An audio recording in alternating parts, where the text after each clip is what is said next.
जिस चीज को मेरिट कहा जाता है उसका निर्णय कौन लेता है? सबसे जरूरी, जिस चीज को मेरिट कहा जाता है उसका निर्णय कौन लेता है? मैं आपको छोटी सी कहानी बताता हूँ। बड़ा सुंदर एक्सपेरिमेंट हुआ अमेरिका में। जैसे हमारी IITs होती हैं, उनका जो टॉप एग्जाम होता है उसको SAT कहते हैं। और जब SAT पहले लागू हुआ तो एक अजीब सी चीज आई कि जो अमेरिका में गोरे थे वो सब टॉप कर रहे थे और जो काले चमड़ी वाले थे वो इतना अच्छा नहीं कर रहे थे, और वो जो स्पेनिश बोलते हैं वो भी इतना अच्छा नहीं कर रहे थे। तो पहले क्या बोला, पहले जो उनके बड़े बड़े एकेडमिक्स थे उन्होंने बोला देखो ये जो है ना, ये जो काले हैं और ये जो स्पेनिश बोलने वाले लैटिन अमेरिकन हैं, ये इतने मेरिटोरियस नहीं है, इनको मतलब वो बात समझ नहीं आ रही है, इनकी कैपेबिलिटी कम है। और ये काफी सालों चला। फिर एक आदमी ने क्या किया, एक प्रोफेसर ने, उसने कहा एक चीज चेक करता हूँ, जो पेपर लिखे गए थे ना उन्होंने वो पेपर कालों से लिखवा दिए।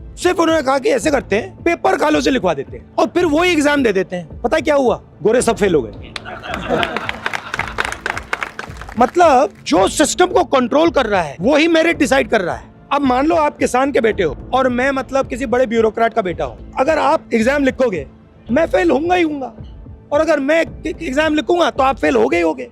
तो ये कहना कि भैया ये मेरिट से आया, ये मेरिट से नहीं, सवाल में है भैया वो जो ऊपर बैठा है वो कौन है, वो पहले मुझे बताओ। अब अगर आप मुझे कह रहे हो कि IIT का जो एग्जाम लिख रहे हैं वो सारे के सारे अपर कास्ट के हैं और दलित फेल हो रहे हैं, तो फिर एक काम करो, दलितों से लिखवा के दिखाओ।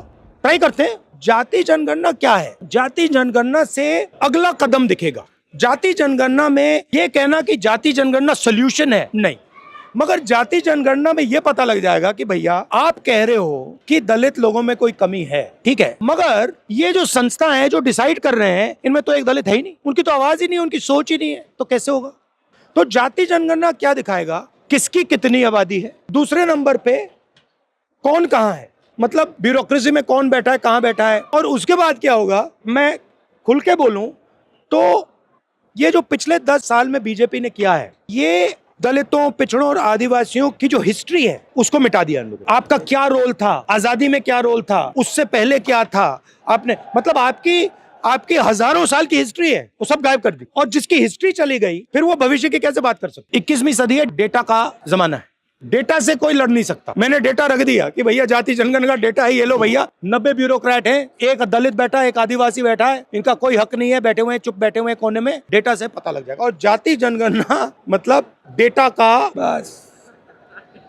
We're at the Indian mainland's southernmost tip in Kanyakumari, the confluence of the Bay of Bengal, the Arabian Sea and the Indian Ocean. It is from here that we are beginning our big road trip to the heart and the soul of India, Awaaz of Democracy. That's all about traveling thousands of kilometers to look at the food, the fun, the festivity, the flavors of this election, but also, of course, to tell the stories of you the people, of we the people. At Mojo Story, we have always gone to where the story is. It could be the battlefields of Israel and Gaza, it could be the conflict zone of Manipur, or it could be the sorrow and the tragedy of COVID. We think of all of you as members of our community, of our family.